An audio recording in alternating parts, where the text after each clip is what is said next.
люди иногда путают одних животных с другими.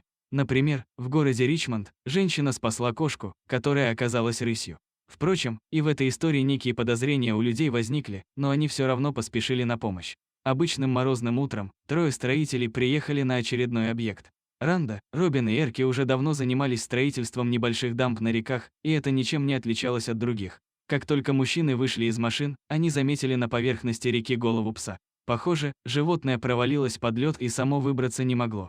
Ему срочно требовалась помощь. Строители поспешили на помощь. Они сумели расчистить ледяную корку вокруг пса, после чего доставили собаку на берег. Пес провел в ледяной ловушке несколько часов и уже не мог двигаться самостоятельно, от холода его тело отказывалось ему подчиняться. Мужчины вытащили из машин полотенца, другие тряпки и принялись растирать несчастное животное. Собака не оказывала никакого сопротивления и даже не пыталась рычать или гавкать. После растирания строители приняли решение посадить пса в салон одной из машин и включить отопитель. Когда собаку пытались отвезти к одной из машин, стало понятно, она не может сделать и 2 шагов, лапы предательски разъезжались в стороны, пес очень сильно окоченел. Тогда Ранда взвалил собаку себе на плечо и сам отнес ее в автомобиль, пока остальные вызывали службу спасения животных. Чтобы успокоить пса, пока ехала квалифицированная помощь, Ранда сидел рядом с собакой. Отогреваясь, пес положил свою морду на колени спасителю и уснул. Пока пес спал, строители присматривались к нему, уж слишком странная морда была у этой собаки.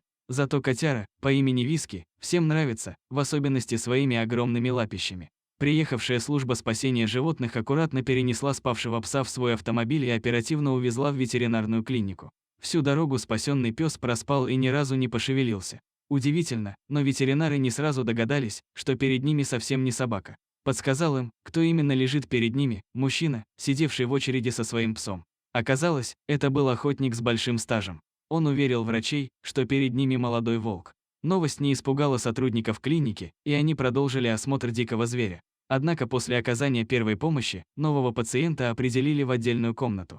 Пришедший в себя волк сначала не понял, где находится, и пребывал в шоковом состоянии. Но постепенно начал превращаться в обычного дикого хищника. Руководитель клиники, поняв, что зверь может натворить дел, поручил персоналу перевести волка в специальный вольер для агрессивных животных.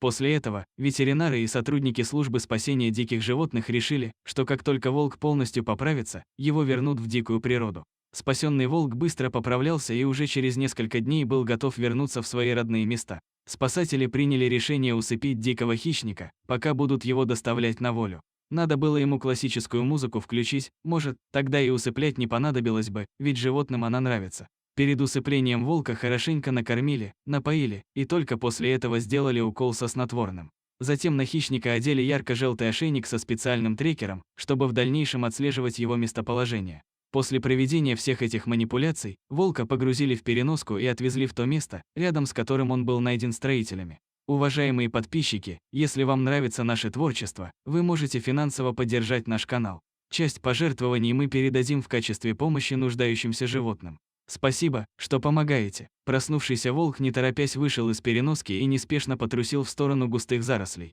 Он совершенно не выказывал агрессии в отношении людей, видимо понимая, что обязан им жизнью. Он оглянулся всего один раз, стоя на опушке леса, глянул на людей и скрылся в глубине зарослей кустарника. Теперь, благодаря яркому ошейнику, все охотники будут знать, что этот дикий хищник находится под охраной службы спасения диких животных и охотиться на него запрещено. Вот так обычные строители спасли волка, думая, что это собака. А вы могли бы спутать волка с псом, если бы его встретили. Пишите свои ответы в комментариях, ставьте лайки, рассказывайте эту историю друзьям и подписывайтесь на наш канал.